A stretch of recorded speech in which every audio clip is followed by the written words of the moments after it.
Olá pessoal, estamos aqui de volta no Energize-se, que é o seu programa, o seu podcast para falar de inovação, tecnologia e transição energética. Lembrando que o Energize-se ele é patrocinado pela Mútua, que é a Caixa de Assistência dos Profissionais do CREA, e é uma iniciativa do CDMEC, que é o Centro Capixaba de Desenvolvimento Metal Mecânico, e do FCEL, que é o Fórum Capixaba de Energias Limpas. Hoje a gente está aqui com um entrevistado que a gente está tentando trazer há muito tempo, que é o homem que tem a chave do cofre aqui no Espírito Santo, que é o Marcel Malchevski. Acho que eu falei certo, né? É isso aí, perfeito. Nem tanto. Não é isso aí, Senna? É isso aí, Carlos. O Marcel, ele é engenheiro eletricista com ênfase em eletrônica, iniciou a sua carreira lá como empresário da Bematec, que era uma empresa de automação comercial, né? Depois vendeu o negócio e montou a TM3, né? Que se transformou hoje na Quartzo Capital, que é a gestora, né, da fase 1 do Fundo Soberano. Do FUNCES. Vamos lá, o Marcel, para a gente começar a história, explica para a gente um pouquinho o que é esse Fundo Soberano, como é que ele foi estruturado, quais são os objetivos e propósitos que você assumiu quando foi indicado como gestor dessa fase 1 desse fundo. Ótimo, vamos lá. Bom, prazer estar aqui com vocês hoje, né? Que bom que deu certo, né? Vocês estão tentando fazer isso já há bastante tempo, mas vai ser uma conversa muito boa, eu tenho certeza. Bom, o Fundo Soberano do Espírito Santo ele foi criado por lei pelo governador do estado, o governador Renato Casagrande, já há alguns anos, eu acho que é de 19, e ele passou a ser implementado há cerca de 4 anos, né, na prática. Teve todo um processo de constituição do fundo a partir de royalties do óleo e gás aqui do estado, e o fundo ele foi criado justamente para fazer uma poupança geracional que causasse impacto no ecossistema industrial, de tecnologia, de inovação para o futuro, né? Ou seja, mudar inclusive, se possível, atualizar a matriz de negócios do Estado do Espírito Santo e desenvolver o Estado ao longo das gerações. Então, é raro ver isso no Brasil, né? Os capixabas aqui estão de parabéns, é um projeto, na minha visão, inédito no Brasil. Eu conheço vários projetos fora do Brasil e aqui no Brasil também, e a gente pode parabenizar aí o Estado pela iniciativa. O FUNCES 1, que é o primeiro fundo, primeiro FIP, que é o Fundo de Investimento em Participações a partir de recursos do Fundo Soberano, ele foi criado para investir na inovação, nas startups, no mundo digital aqui do Estado do Espírito Santo e, inclusive, atrair também startups de fora do Estado para atuarem aqui no Estado. É um fundo de 250 milhões de reais, é um fundo grande, né, se você olhar para fundos de venture capital que investem em startups, de fato 250 milhões de reais é um fundo bastante relevante, ainda mais considerando o Estado do Espírito Santo, que comparado com os outros estados brasileiros, é um estado relativamente pequeno em termos de população. Então o desafio sempre foi um desafio bastante grande, mas eu posso já adiantar para vocês que o fundo vai muito bem, obrigado. Né? A gente está conseguindo fazer os investimentos, está conseguindo investir nos empreendedores capixabas, está conseguindo atrair empreendedores de fora do estado para cá e a gente está muito feliz, muito satisfeito com o resultado até aqui. Ô Marcel, mas me diga uma coisa, já que ele foi o primeiro, inclusive, eu acho que é inclusive o único, né? Ou já tem outro fundo soberano no Brasil? Existem outros fundos soberanos, mas infelizmente o poder público de outros estados ou de outras cidades não tem tido a diligência ou a presença que o Estado aqui do Espírito Santo teve em criar um fundo geracional, né? Os outros fundos soberanos têm usado para a Caixa do Estado, para Tesouro do Estado e tem sido gasto em custeio. Pois é, você podia ter copiado aqui o capixaba, Estão né? começando a copiar, está começando a virar benchmark. E nós aqui copiamos quem? Basicamente os fundos de fora, você não tem nada nos moldes do Fundo Soberano do Espírito Santo, é o primeiro nesses moldes. O Estado buscou os exemplos da Noruega, Singapura, Arábia Saudita, que são fundos geracionais, fundos muito grandes, que de fato vêm impactando há décadas o desenvolvimento desses lugares. Se vocês olharem Noruega, Arábia Saudita e Singapura, eu não preciso falar mais nada, né? Parte do desenvolvimento que a gente está vendo nessas regiões do mundo vem muito de fundos soberanos locais. Então, a iniciativa daqui ela foi buscar as melhores iniciativas do mundo. É uma coisa que a gente está vendo aqui no Espírito Santo. O Espírito Santo ele recebe muito royalty de petróleo, né? A nossa costa aqui está cheia de plataformas de petróleo e tal. Mas a gente sabe que o petróleo mundialmente ele está tendo um boom agora, mas a tendência é de queda a médio prazo e tal. Então isso mostra que realmente o nosso estado ele tem uma visão aí de médio longo prazo de aproveitar essa verba para poder incentivar outros setores, né? Que aí veio essa primeira fase do Fundo Soberano. Me fala um pouquinho mais sobre como é que... Porque essa fase que você administra é só a primeira fase, né? Sim. Mas depois teve mais outras duas fases. Teve um fundo de debêntures. Conta pra gente quando que foi, acho que foi uns 4 anos atrás. Nós, há 5 anos, nós soubemos... bom, como é que eu cheguei aqui no Espírito Santo? Eu sou do Paraná, moro lá, a gente tem operações em Vitória, São Paulo, Curitiba e Florianópolis, né? Nós atuamos muito no sul e sudeste, mas predominantemente nessas 4 regiões do Brasil, né? A gente atua muito em mercados regionais, né? Nós estamos em São Paulo porque hoje é impossível você ter negócios relevantes e ficar longe do centro nervoso da economia brasileira, que é São Paulo. Mas a gente prefere estar no Espírito Santo, no Paraná e em Santa Catarina. Também temos atuação no Rio Grande do Sul, em Minas, no Rio de Janeiro, mas esses 4 lugares são os lugares mais intensos da nossa atuação. Enfim, como é que eu cheguei aqui, né? Nós acabamos atraindo o Bandes, o Banco de Desenvolvimento do Espírito Santo, para investir num fundo da Quartzo anterior ao FUNCIS1, do Fundo Soberano. Então nós já tínhamos um relacionamento com o Bandes. O Bandes investe em outros FIPs, né? O Bandes tem recursos do Estado e faz investimentos de longo prazo com qualquer banco de desenvolvimento, né? Para devolver esse dinheiro multiplicado para o capixaba. Bom, nós soubemos então através do Bandes, em função desse relacionamento anterior, que haveria uma chamada para escolher uma gestora para tocar o primeiro fundo a partir de recursos do Fundo Soberano, que seria o FUNCIS1 e, particularmente, seria um fundo voltado a coisas que a Quartzo gosta e faz bem, historicamente, que é Venture Capital, Startups, Tecnologia e Inovação. Até porque eu sou um cara desse setor, né? E então soubemos desse edital, né, dessa chamada pública. Isso foi há cerca de 5 anos atrás, o processo correu, nós defendemos um projeto que seria inovador, né? Nós propusemos que nós não apenas simplesmente fizéssemos investimentos em startups capixabas, como fôssemos além disso e desenvolvêssemos ou ajudássemos o Estado a desenvolver o ecossistema de inovação aqui, né? Então, a proposta que nós fizemos foi uma proposta diferente, talvez, de outras gestoras. Todas as gestoras que trabalham com Venture Capital vieram para esse bid, para esse edital. E a gente acabou sendo escolhido justamente em função da proposta diferenciada, que eu posso explicar ali na frente como é que a gente montou isso aí, né?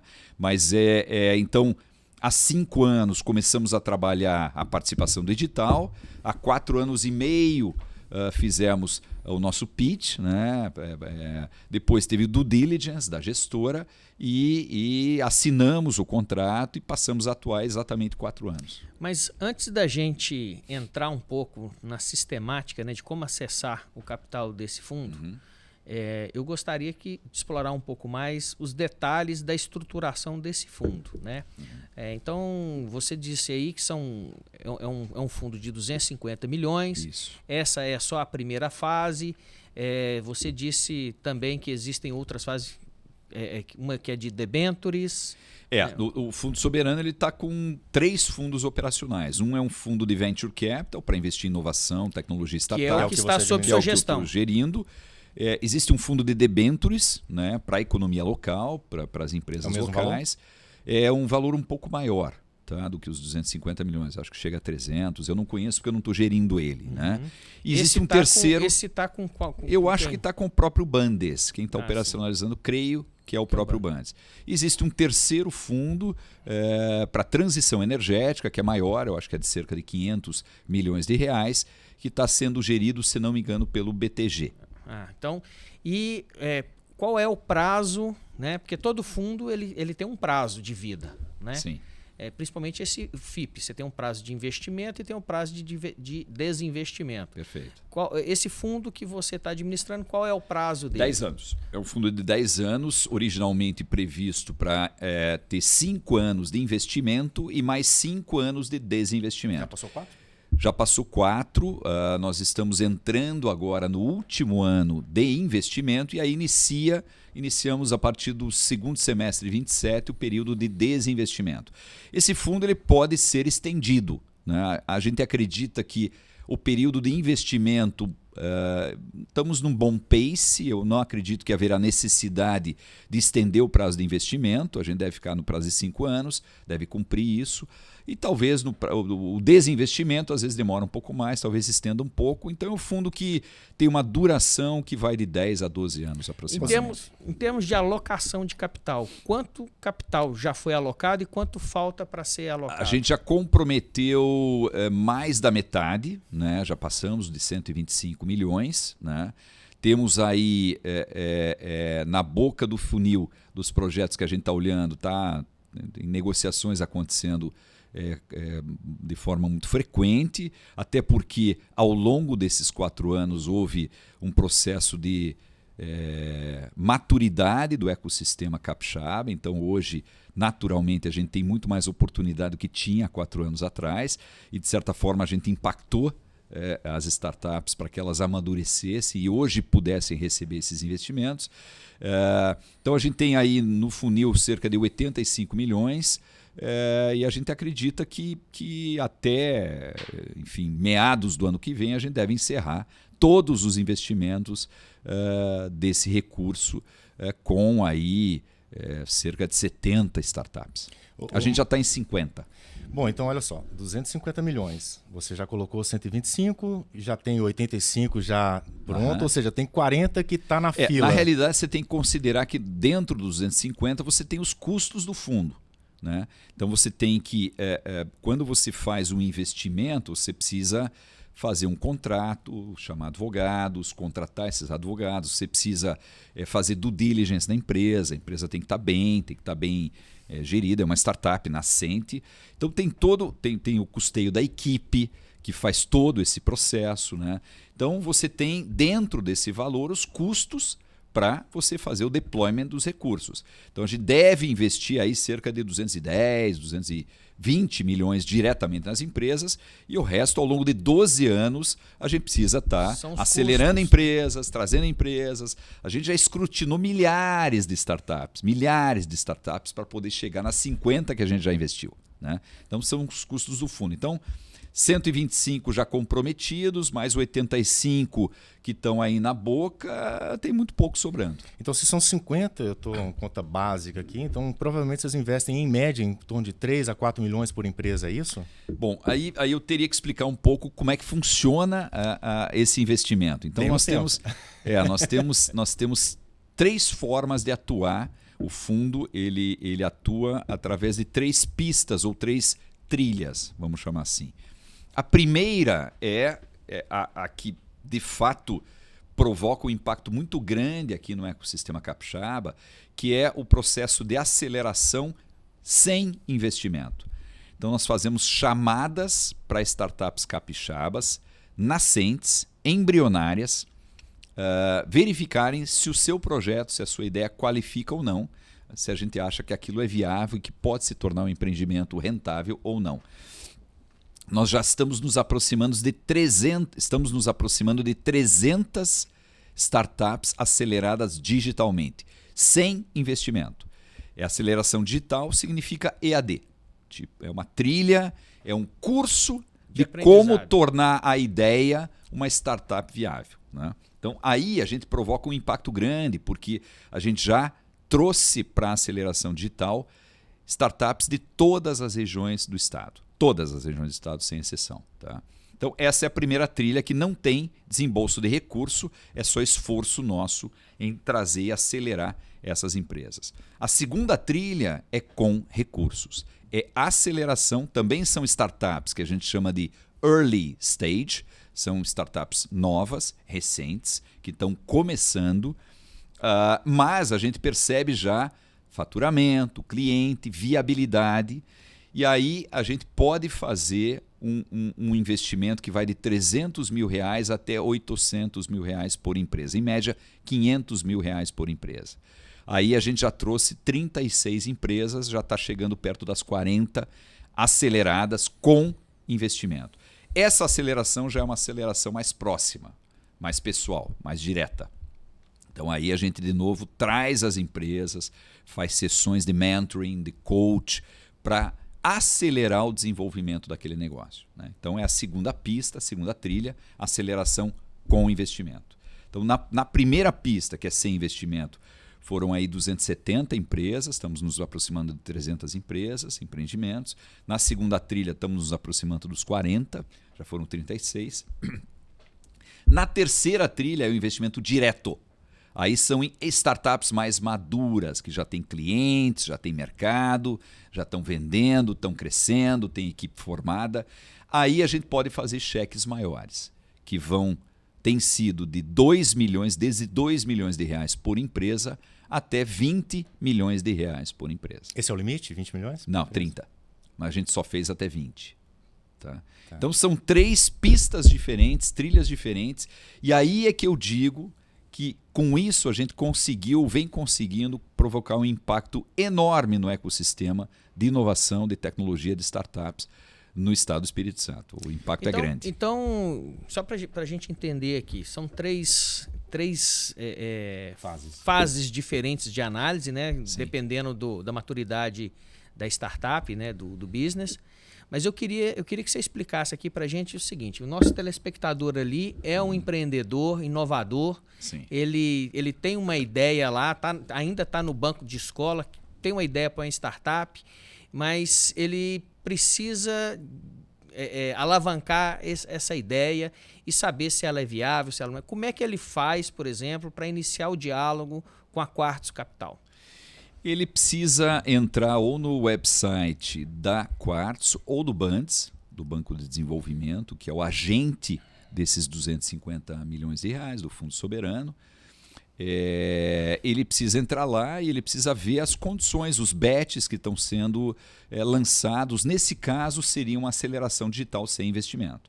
É muito difícil a gente fazer um cheque para uma ideia, para uma empresa que ainda não tem um cliente, que ainda não tem faturamento, que ainda não se provou. Então aí seria entrar num dos bets. A gente faz chamamentos de ideias, de projetos, de empreendedores com frequência para esse processo de aceleração sem investimento, né? Então ele teria que entrar no website ou do Bandes ou da Quartzo, olhar lá, entrar numa chamada, entrar em contato para daí passar a entender qual que é o processo para análise da sua ideia, do seu projeto, para ver se a gente consegue viabilizar e consegue acelerá-lo. Tá? É importante entender uma coisa muito bacana que já vem acontecendo, que existem ideias ou startups que foram aceleradas digitalmente sem recurso, que já tombaram pela maturidade para aceleração com investimento. Existem startups que foram aceleradas com investimento que já receberam recursos diretos também.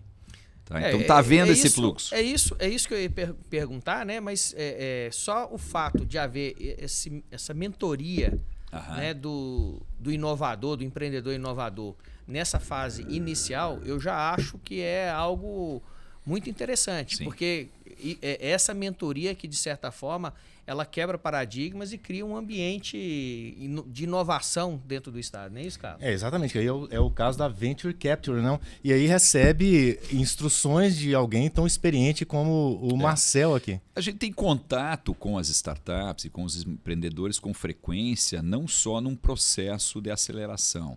A gente tem feito eventos aqui em Vitória, em Serra, Vila Velha, Colatina, Cachoeiro, enfim, também no interior, aí na Serra, lá na Pedra Azul, naquela região. Já fomos a São Mateus, Colatina. Então a gente tem feito eventos atraindo esses empreendedores, atraindo esses jovens, muitos deles jovens, para contar um pouco como é que se vira uma startup, né? Então é até um processo anterior. A gente tem feito um processo de educação dessa turma. Por exemplo, uma startup de sucesso, em geral, precisa ter mais de um empreendedor, né? É raro uma startup de sucesso que tenha um empreendedor apenas. Tem que ter dois. Para os dois discutirem, um normalmente é um cara melhor na área talvez financeira, administrativa ou comercial, o outro é bom na área de projeto, na área técnica, mas é sempre importante 2 ou 3. O ideal seria 2 ou 3. Então, essas dicas, né, de o que dá certo, o que dá errado, como é que eu faço um plano de negócios, como é que eu vejo se o meu negócio tem mercado ou não. Isso a gente faz independentemente do processo formal de atrair o empreendedor para ser acelerado.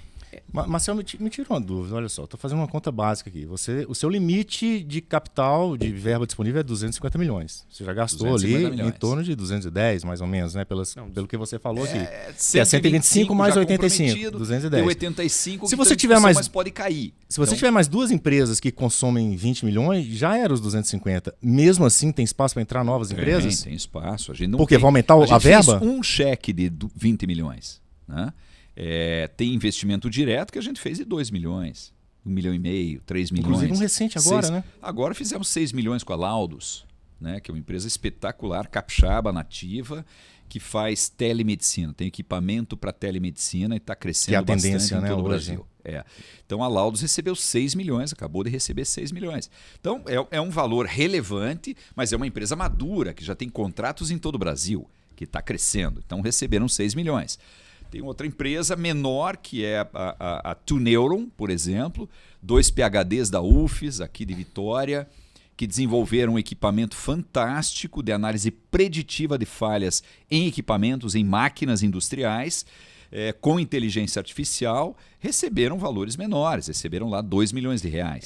Essa TuNeuron aí, pelo que você falou, ela trabalha integridade estrutural na indústria, seria isso? Ela basicamente desenvolveu um dispositivo, né, um hardware, que é plugado na alimentação da máquina e através da medição elétrica, né? Elétrica, que é potência, tensão, corrente, e através de um software que analisa esses dados de inteligência artificial, eles conseguem prever quando que a máquina vai ter problema. Se ela está funcionando bem, se ela não está funcionando bem, quando que ela vai quebrar. Isso nós estamos falando de dispositivos eletroeletrônicos, né? Exatamente. Tá. Que é a grande maioria das empresas que são... Não, a maioria é software mesmo, é puro software. Mas a gente não tem problema em olhar empresas que tenham tecnologia de hardware, eletromecânica, enfim, a gente olha tudo, né? Mas é natural, até porque a gente busca empresas que possam comercialmente ser viáveis para serem vendidas daqui a algum tempo, deixando o empreendedor rico, né? E devolvendo o dinheiro para o capixaba com lucro, né? Então, e em geral essas empresas são empresas de software. Agora, a análise que vocês fazem é uma análise financeira padrão, é a taxa de rentabilidade do negócio, né? A perspectiva ali de vendas, frente à taxa de retorno do dinheiro. Exatamente. E o prazo de recuperação do capital. Exatamente. É claro que numa startup é muito difícil você acertar. A startup ela está começando, ela, enfim, ela precisa de um business plan, ela precisa de um planejamento, ela precisa de um fluxo de caixa projetado. Mas o nível de certeza é alto. O nível de incerteza é alto. A gente tem muita experiência em investir nesse tipo de empresa, não é o primeiro fundo que a gente pega, a gente está há 15 anos nisso, né? A gente já tem 10 fundos, né? A Quartz hoje é uma empresa, uma gestora que tem 10 fundos, o Funcis 1 é o 10º. Então, essa experiência toda a gente aplica na análise dos negócios que a gente vai investir. Tá? Mas a gente consegue, por ter experiência, a gente consegue antecipar o sucesso ou não daquele projeto. Marcel, um dos problemas que a gente tem no Brasil é o seguinte, é a descontinuidade. Ou seja, você vê muito plano de governo e pouco plano de Estado. No seu caso, por exemplo, a gente começou aí com o Fundo Soberano no governo aí do Renato Casagrande. Ele que bolou tudo isso e tal, e ele está saindo do governo agora. E o dinheiro está acabando, né? Afinal de contas, você só tem mais um ano e só tem um restinho aí para gastar. E as outras duas etapas não são para startup. Não. Aí eu queria que você me falasse um pouquinho, pela sua experiência, pelo que você está conversando aí com o governo, está vindo mais alguma outra leva, uma outra fase que talvez vai deixar o nosso espectador aqui, que tem uma pequena empresa, não ele ainda, conseguir acessar esse dinheiro? Especificamente, a partir de dinheiro do Fundo Soberano, eu acho possível que isso venha a acontecer, porque o projeto está tendo bastante sucesso, né? Ele, de fato, está impactando o ecossistema de inovação e de tecnologia capixaba. Então, é possível que isso aconteça, um FUNCIS 4, 5, enfim. Mas o que vem acontecendo fica um legado, fica uma marca. Ou seja, essas empresas que estão sendo investidas pelo FUNCIS 1 não estão sendo investidas só pelo FUNCIS 1. Estão sendo investidas também pelo Bradesco, pela Canary, pela DGF, por outros investidores brasileiros ou estrangeiros, porque são bons empreendimentos. E o fato da gente ter o carimbo, né, do FUNCIS 1 e da Quartzo nesses investimentos faz com que outros investidores olhem, e essas empresas elas vão ter outras rodadas de investimento que vão ser feitas, essas rodadas, por outros investidores que não o FUNCIS 1. A própria Quartzo pretende lançar um novo fundo, não especificamente com o Fundo Soberano, mas um novo fundo, e parte desse recurso do novo fundo é para investir nas melhores startups, já investidas inclusive pelo FUNCIS 1. Ou seja, esse negócio continua, tá? Mas continua com uma naturalidade. A partir da indução do governo do Espírito Santo, agora o trem entra nos trilhos e começa a operar com fundos de mercado, a própria Quartzo, outros investidores, como eu já falei, né? Ou seja, a coisa se perpetua. Entrar nesse programa do Fundo Soberano, administrado pela Quartzo, é meio que uma chancela de qualidade. Total. E a partir daí... A gente é muito chato para escolher as startups. Eu imagino. Dá para perceber. Quando a gente investe numa startup, a turma está olhando. Já me disseram isso, hein? Eu queria que você falasse agora um pouquinho. É dinheiro do capixaba. Tá a certo. gente tem que respeitar esse isso recurso. aí. E por falar em dinheiro do capixaba, é o seguinte, você é um cara que conhece vários estados, inclusive você é do Paraná, e você tem negócios em vários estados. O que a gente precisa, de fato, para fazer o Espírito Santo decolar? Eu acho que é acelerar as iniciativas que já vêm sendo feitas e é a continuidade, minha visão, né? O grande problema em outros estados ou no Brasil, vocês sabem disso, é essa coisa truncada, né? Entra governo, sai governo, muda tudo, muda plano, o que outro fez não serve e tal. Então essa falta de continuidade, essa falta de projetos de Estado. Normalmente você tem projetos de governo e não de Estado. O Fundo Soberano do Espírito Santo, o FUNCIS 1, é um projeto de Estado e não de governo, né? Claro que foi um governo que o fez, mas pensando num projeto de Estado, num legado para outras gerações. Então é isso que falta no Brasil. Por isso que o exemplo aqui do Espírito Santo para outros lugares é enorme, né? Então a primeira coisa que eu diria é continuidade. Especificamente no Espírito Santo, nós precisamos que essas iniciativas, como a do Fundo Soberano, disciplina fiscal, né? Boa gestão, técnicos tocando áreas técnicas. Isso tudo que a gente viu nos governos recentes, particularmente no governo do governador Renato Casagrande, é a receita para ter uma gestão de sucesso no longo prazo, tá? Então, eu não acho que faltem boas iniciativas.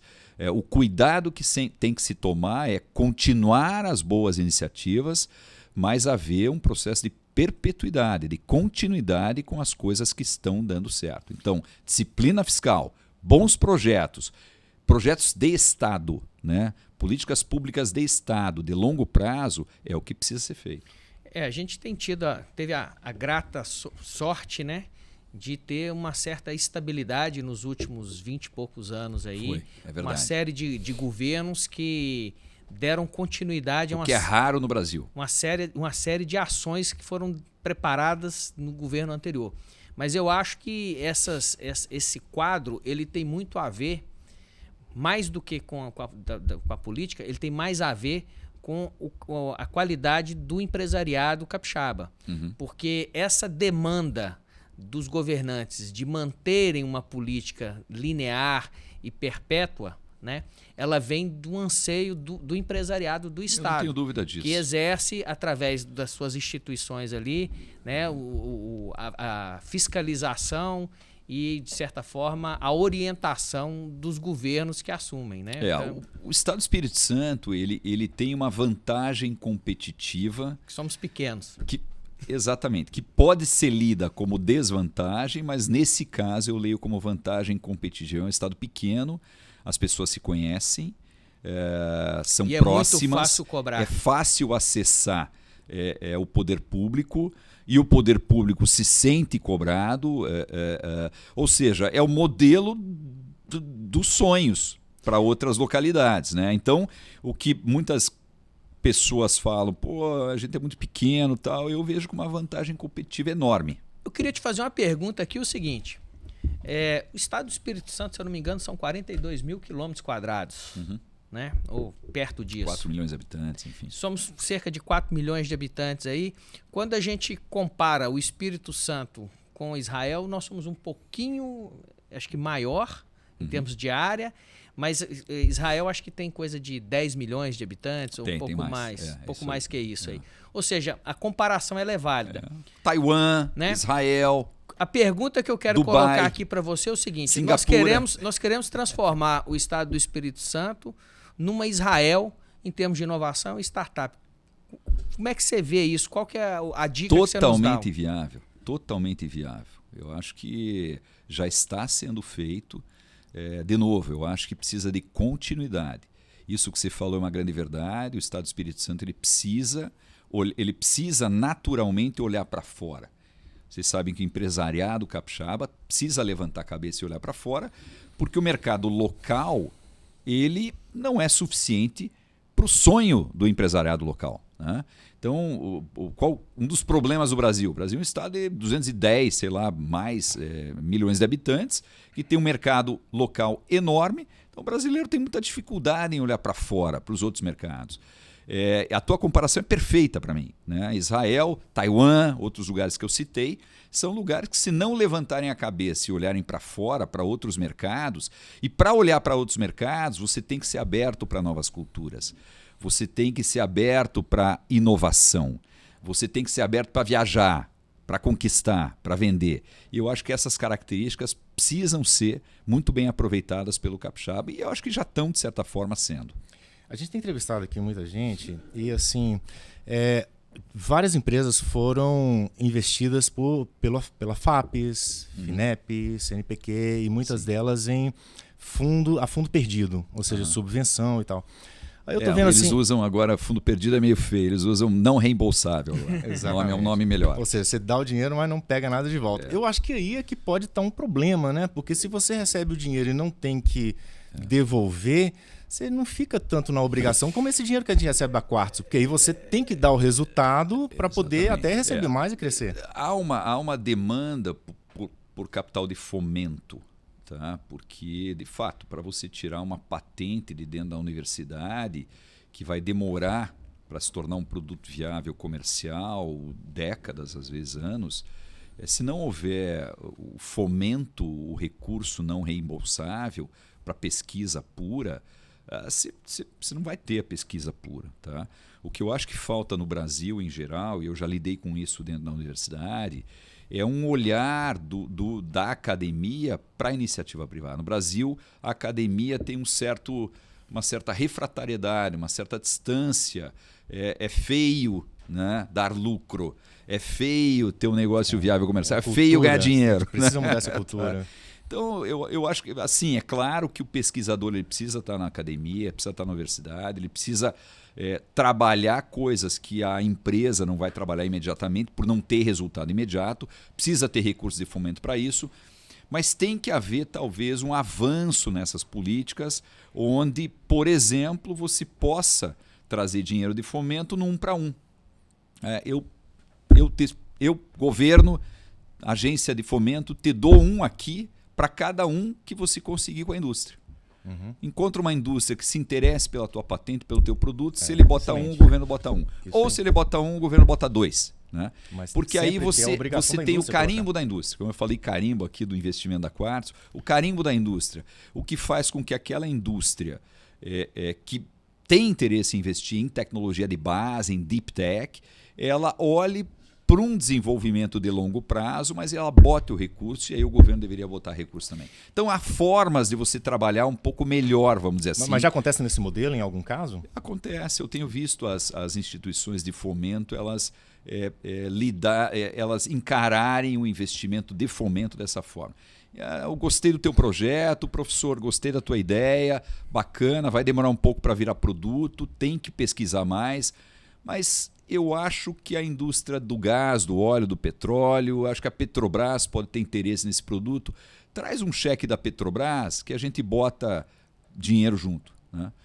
Eu acho que é um modelo, talvez, que aproxime mais a academia do empresariado, da indústria, e é o que tem que ser feito no Brasil. No Brasil, infelizmente, eu vim da academia, eu fui professor, fui coordenador da engenharia de computação, eu conheço bem isso, mas muitas vezes o professor ele é orientado, ele é estimulado a escrever um artigo, a escrever um paper, mas não é estimulado a criar um produto que possa mudar a vida do brasileiro. Né?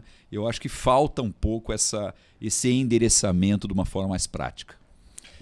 A gente conseguiu pescar você ontem na ESX, né? A gente foi lá e encontramos. O que você acha dessa feira?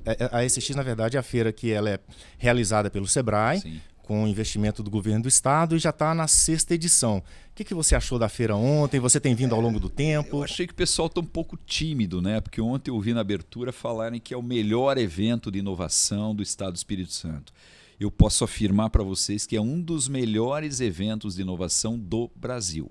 É um evento dinâmico, você não tem só capixabas aqui, você tem muita gente de fora. Só da Quartzo, startups investidas ou aceleradas pela Quartzo, a gente tinha muita gente de fora do estado aqui, muita gente de fora de Vitória aqui. Eu não tenho dúvida que a SX deve se tornar um dos 2 ou 3 melhores eventos nessa modalidade do país em breve. O Sebrae está fazendo um excepcional trabalho, eu acompanho desde o início. Tenho vindo aqui desde o início e estou bastante bem impressionado comparando com eventos em outros lugares. Inclusive, ontem a gente chegou lá com 1 hora de antecedência para tentar pegar a palestra do Sérgio Sacani e não conseguimos entrar. Não conseguimos entrar. Para você ver, tem esses probleminhas aí também. O que está faltando ali é botar um telão fora, né? Eles até colocaram o telão, mas o ruído do lado de fora é tão alto. Tem que ter fone de ouvido. Que você não consegue acompanhar ele falando do lado de dentro, né? Mas a gente estava lá nesse evento ontem, né, eu e o Carlos, e a gente encontrou lá alguns profissionais do setor de inovação aí e começamos um debate lá exatamente de como criar esse ambiente de inovação aqui no estado do Espírito Santo, né? E uma das coisas que foi colocada lá é que falta densidade em volume mesmo, em quantidade de engenheiros. Não, falta densidade técnica. Acho que foi esse termo que foi utilizado lá. Exato. Falta densidade técnica. Ou seja, a gente, pelo fato de sermos uma população relativamente pequena, temos basicamente 3 grandes complexos universitários aqui, né? O IFES, a UFES, né? E a UVV. E o UVV/UCL, né? A gente produz uma massa crítica de técnicos, né? Que é pouca para atender a demanda da inovação. Né? E existe um agravante ainda, que é o fato de que, no momento atual, as carreiras técnicas elas vêm sendo vistas com maus olhos pela juventude. Né? Porque a pessoa que vai fazer lá o Enem chega lá e fala assim, porra, engenharia, cara, curso difícil pra cacete, eu vou estudar demais, são 5 anos de ralação bruta e na hora que eu formar eu vou virar motorista de Uber. né? O que eles não conseguem ver é que existe um oceano azul de oportunidades para Cada quem é vez bom, mais. né? Para aquele que é bom, aquele que é estudioso, existe um oceano de oportunidades. Exatamente pela carência de profissionais. Pela carência de profissionais. Hoje, por exemplo, eu sou empresário também, trabalho com construção de usinas fotovoltaicas, e é uma dificuldade arrumar mão de obra qualificada para o serviço, né? Que vai ali desde do técnico de eletrotécnica, do técnico de edificações. Essa mão de obra, às vezes, o cara que forma, bem formado num curso técnico, ele acaba indo para a universidade, né? E se transforma em administrador, em biólogo, ou seja, você perde uma mão de obra de qualidade na área técnica para advocacia, para economia, né? Então, eu acho que essa foi a crítica que eles colocaram lá. O que você acha? Você concorda com essa análise? Sim e não, né? Eu acho que a gente tem que lidar com o que está na mesa e ser pragmático e trabalhar com o que a gente tem na mão, né? Isso não é um problema do Espírito Santo. Para São Paulo você vai ouvir a mesma coisa, vai para o Paraná vai ouvir a mesma coisa, vai para Israel é capaz de ouvir a mesma coisa, né? Tá faltando mão de obra qualificada e tal. E eu acho que a gente tem que trabalhar com o que a gente tem na mão. A gente tem uma UFES, um IFES, uma UVV, a gente tem aqui instituições, outras escolas. Pô, precisamos ter mais vaga para engenharia? Vamos ter mais vaga para engenharia, mas o que estão fazendo esses formados, esses formandos? Para onde eles estão indo? Estão indo para São Paulo, estão indo, né? Ou seja, falta mão de obra aqui, mas eu conheço vários empreendedores que estão em São Paulo, capixabas. A gente está trazendo, inclusive, alguns de volta, né? Nós estamos investindo em algumas empresas de fora do estado, de capixabas, que estão voltando para o estado do Espírito Santo. Então, eu acho que explorar melhor o que se tem na mão é uma coisa que, em geral, falta fazer, né? Concordo que falta engenheiro no mundo, não é aqui, né? Nos Estados Unidos está prevendo uma crise pela falta de engenheiro, né? É o contrário da China, né? China está formando muito engenheiro. A gente tem que, eu sou um engenheiro, eu sou cartesiano, eu sou prático, sou pragmático, é o meu negócio ser assim. Eu acho que a gente tem que lidar com o que a gente tem na mão e ir resolvendo as coisas na medida em que elas aparecem, tá? Então, antes da gente... tá faltando mão de obra para a indústria local. Tá, mas como é que está o terceiro ano, o quarto ano, o quinto ano de engenharia? O que esses jovens estão indo fazer? Por que as indústrias não estão indo buscar no segundo ano de engenharia? No terceiro ano de engenharia? Esses alunos que estão se formando, por que nós não vamos lá? A gente tem ido na universidade, tem ido na escola fazer palestra para mostrar o que é empreender em tecnologia para esses estudantes. Por que a indústria não vai dentro da universidade, né? Tá certo que existe uma barreira, como a gente já falou, mas a gente tem que vencer essas barreiras e se aproveitar do que já tem aí. E aí, claro, discutir, aumentar o número de cursos, estimular mais o jovem a ir para o curso técnico, para a carreira técnica, engenharia mecânica, automação, engenharia elétrica. Mas eu acho que a gente tem um trabalho ainda para fazer no que a gente tem aí em cima da mesa. Marcel, hoje para mim é um dia, esse dia de hoje é um marco, né? Hoje nós estamos no dia 12 de junho, que foi Dia dos Namorados. Dia dos Namorados. Inclusive um abraço para minha esposa. Então, e hoje é o dia do maior IPO da história, que é o da SpaceX, que inclusive está formando o primeiro trilionário da história da humanidade.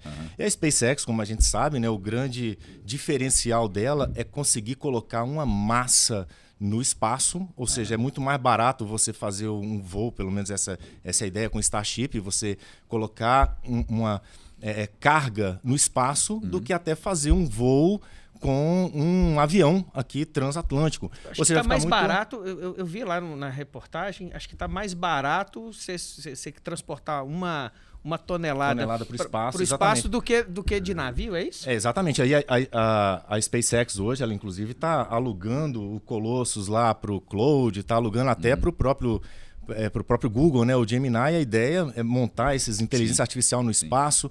E agora também vai começar a onda de robôs humanoides aí, inteligentes em grande volume.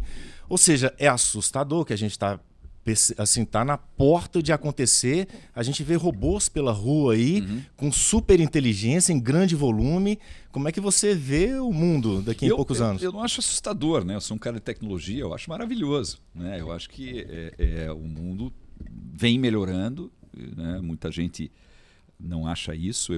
Eu acho que se a gente olhar aí a longevidade das pessoas, os desenvolvimentos na área de saúde, educação à distância, eu acho que a qualidade do ser humano na Terra vem melhorando a passos largos com a tecnologia. Eu não acho que isso vai mudar com tudo que a gente está vendo, inteligência artificial, SpaceX ou coisa do gênero.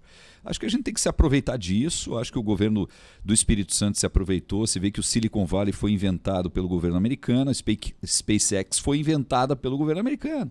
Ou seja, o poder da máquina pública de induzir a melhoria de vida no ser humano, o desenvolvimento tecnológico é enorme, né?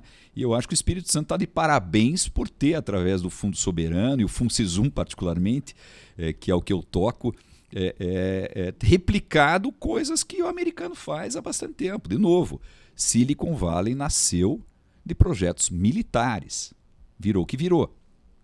SpaceX nasceu de um contrato com o governo americano, com a NASA, né? E se a gente vai para Israel, não é diferente. E o que a gente está vendo aqui nas terras capixabas? A mesma coisa. Então, o governo acertou e vem acertando na mosca, e é por aí, mas sou um otimista de tudo que vem acontecendo. E claro, a gente tem, de novo, o poder público tem que botar algumas barreiras, alguns filtros, controlar excessos, como sempre há em qualquer desenvolvimento disruptivo, tecnológico. Mas o papel do poder público também botar os freios onde precisam ser colocados e botar o investimento, o dinheiro público, onde precisa ser colocado para o desenvolvimento. Muito bom, Marcel, muito bom. Nós estamos chegando aqui no final do nosso tempo. Eu tenho certeza que o Carlos tem pelo menos mais umas 100 perguntas para te fazer. Né? Ele é um entusiasta, eu também, mas ele é muito mais. Eu queria aqui, para a gente encerrar a nossa entrevista, que você passasse aí uma mensagem para o nosso telespectador aqui, que está nos assistindo, sobre o papel da Quartzo na gestão do Fundo Soberano, como que uma mensagem positiva aí de como ele pode viabilizar o negócio dele aí. Eu acho que o nosso papel tem sido um papel de apoiar o desenvolvimento tecnológico do Estado, né, através do FunSisum, através de recursos do Fundo Soberano. E eu acho que nós não temos que criar aqui no Estado um ambiente, um ecossistema. A gente precisa ajudar a desenvolver o que já existe aí. Ele já foi criado, né? Além do Fundo Soberano, você tem uma série de ótimas iniciativas aqui no Estado, promovendo a inovação, promovendo o empreendedorismo, promovendo o desenvolvimento tecnológico, as startups. Mas o ponto focal de tudo isso é o empreendedor capixaba, né? É o jovem, principalmente, né, que quer empreender, que tem ideias. E aqui, eu, como empreendedor agora, de uma empresa de sucesso, né, estimulo você, empreendedor, a levar sua ideia adiante, trazer para a gente olhar, né? Insistir, né? Ou seja, não desistir, não querer, não que seja ruim ser motorista de Uber, porque eu tenho encontrado excepcionais profissionais motoristas de Uber, mas não é onde a gente investe, não é onde inova. A Uber inovou lá na Califórnia e trouxe para cá. Então, você jovem que pensa em empreender, faça, vale a pena. Pô, muito legal essa entrevista aqui, viu? O nome do nosso programa é Energize-se e a gente sai daqui bastante energizado. É isso aí, Carlos. Eu agradeço muito o Marcel por ter aceitado o nosso convite. E, Marcel, a gente gostaria de poder entrevistar algumas dessas startups que vocês estão patrocinando. Vou fazer aí, a ponte. Né? Agradecemos aí se você puder nos apresentar aí esses cases de sucesso. Boa parte delas estão na SX, né? Fica até fácil a gente assim será para cá. Tá? Muito obrigado aí novamente. E é isso aí, pessoal. Gostou do nosso conteúdo? Não se esqueça de se inscrever no nosso canal, curtir, compartilhar. Comente, ajude-nos a divulgar o nosso trabalho de levar as iniciativas capixabas para o resto do país. Muito obrigado e até o próximo episódio. Até o próximo. Você vê que ele é youtuber mesmo, né? Você viu? Já está descolado. Que bacana. Rapaz, a gente Muito nunca bom. tinha feito um programa assim, sentimos necessidade